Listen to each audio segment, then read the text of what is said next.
Hi, everybody. Welcome to this week's edition of The Best and Worst of one of our favorite stars.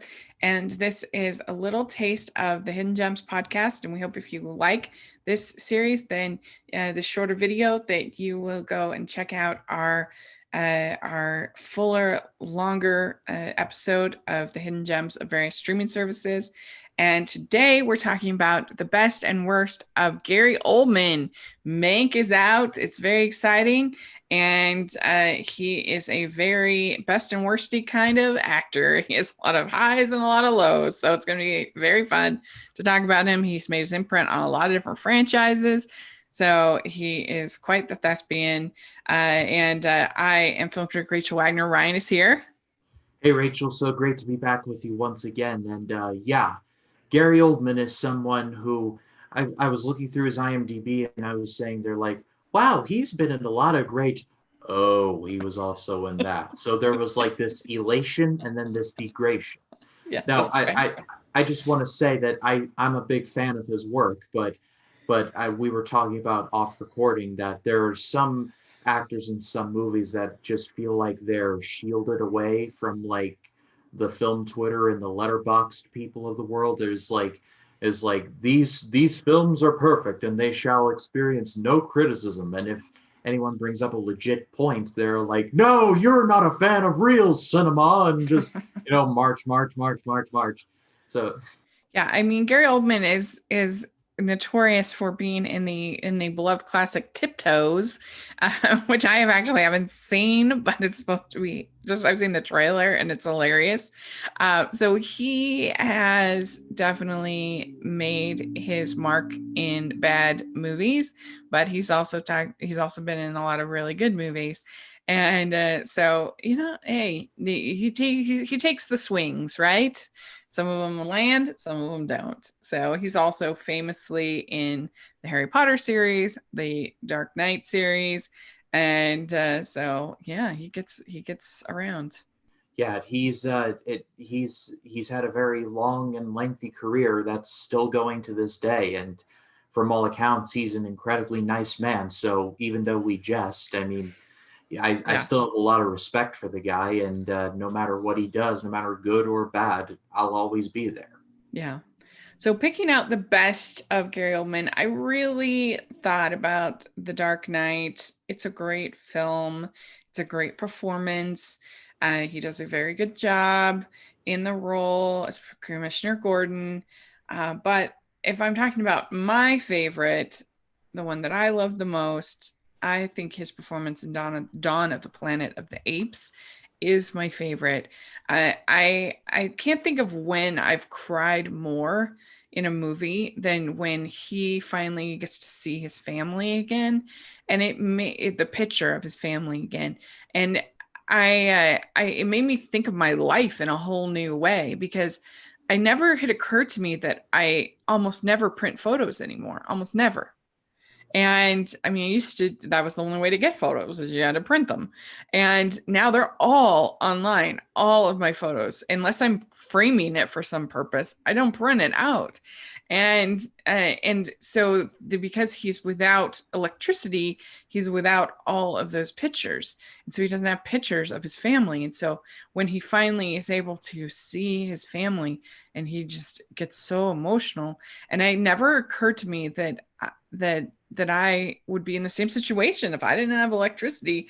I wouldn't have any pictures of my family and family and friends, and I don't know, that just really hit me, and I cried like a baby. And this movie is so wonderful. I really love it. It's my favorite any of the Apes movies, both old or new. And the division between Caesar and shoot, Koba, Koba. Koba, that the division between them, that he is trying for peace, whereas Koba is trying for protection. He's trying to keep their clan safe, and both of their perspectives make sense and are important, and you see all the time in modern day warfare and national relations. You see that where somebody's trying for peace, somebody's trying for protection, and then what do you do and how does that work? And I think it's really moving, and it's also fun, and so well done. And I think Earlman's, like I said, especially that scene where he finally gets to see his family. Yeah, I could talk about these new Apes movies for days. I think all three of them are excellent. Yeah. I could talk about Dawn for days, but yes, the movie's excellent, and Gary Oldman is a standout in that role as well as the guy as the leader of the humans. And despite the fact that he does some questionable things, he does it for the right reasons. And I guess that's the theme of that entire trilogy: questionable things done for the right reasons. Yeah, and I just really like that dichotomy between the two of them because their motivations both make so much sense, and you're kind of in a way rooting for both of them, even though Koba is sort of more the villain. But again, his motivation to protect his people makes sense. It's understandable. So I really do love it. What is your best of Gary Oldman? So my favorite of Gary Oldman, and this was very difficult for me because he's been so good in so many things. In 1997 alone, he was the villain in Air Force One and was the villain in The Fifth Element, two of my favorite movies. So he had a killer 1997. But I decided to go with the movie that won him his Best Actor Oscar, and that was The Darkest Hour. And this may be a bit of a relevancy bias. It's one of his most recent movies, but I walked out of that movie like, wow, it probably won't happen, but if he wins the Oscar for this, then I will be very happy. And then he did, and it was awesome. And it's not unearned because Gary Oldman just disappears into this role as Winston Churchill, and you just feel the immense amount of pressure that he is under. Like, he has no friends, either in Parliament or anywhere else. He has to pull off a Kobayashi Maru. He has to win an unwinnable situation. And you just feel the toll that it takes on him and his family. One of my favorite scenes of the movie is when he has a secret meeting with King George VI, played brilliantly by Ben Mendelsohn, by the way. And and the king just straight up asks him, "Are you afraid?"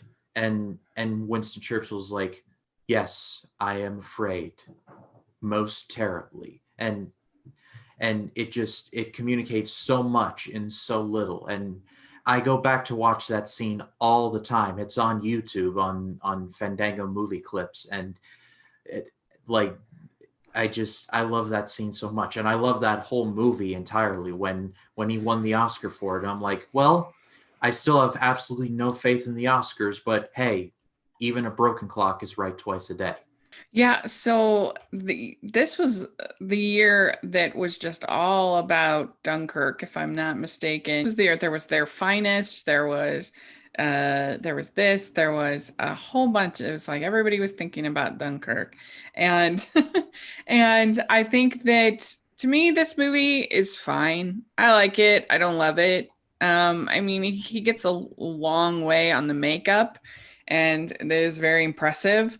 And I think that there's lots of kind of corny sentimentality that's enjoyable. I don't say that as a bad thing, but like the whole scene on the in the uh when he's on the train with the people and they're all telling him their problems and he's rallying them is very fun in a kind of old school Hollywood way.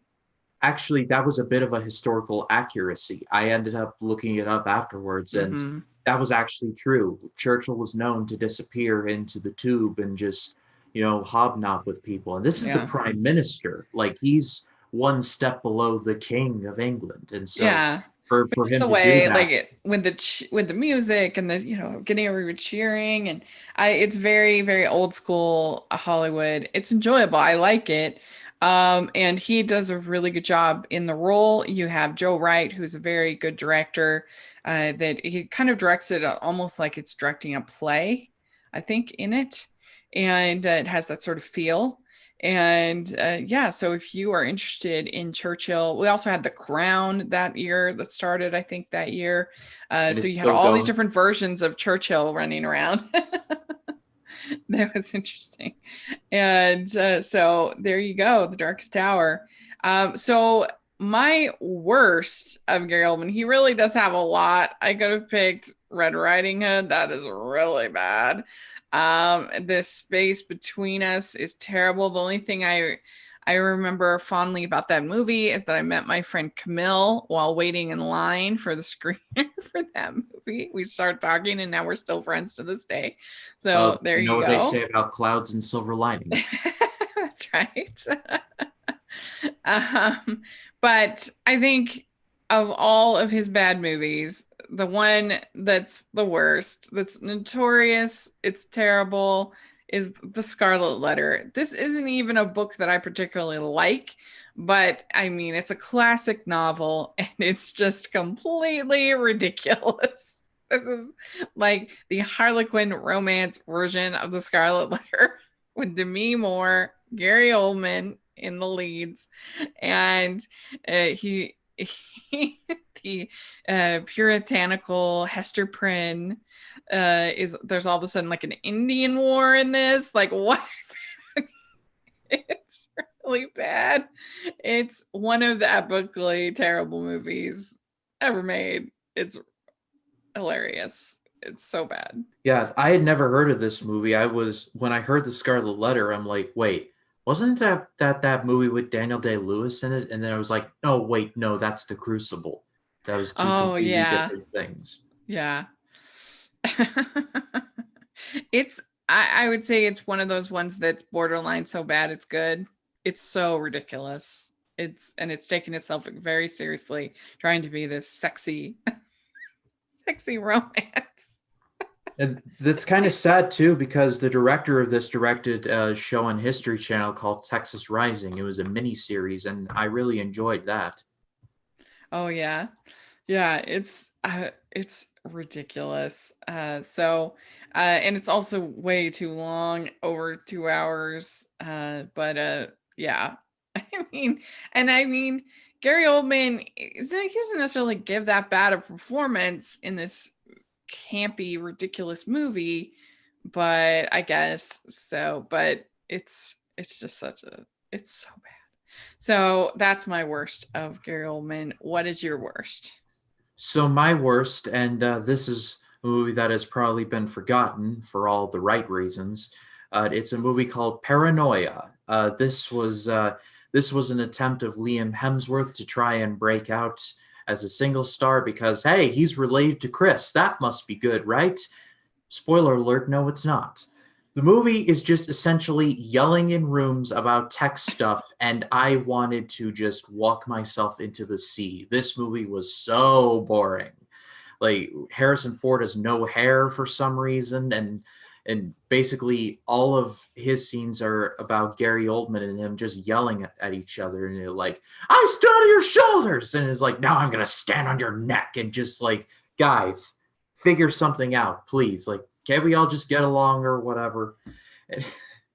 This movie is just it's a hairline premise of okay, Liam Hemsworth character was fired from this place, but then secretly rehired to try and go infiltrate a rival tech company, and it's like trying to follow a moth through a snowstorm, and even then it's just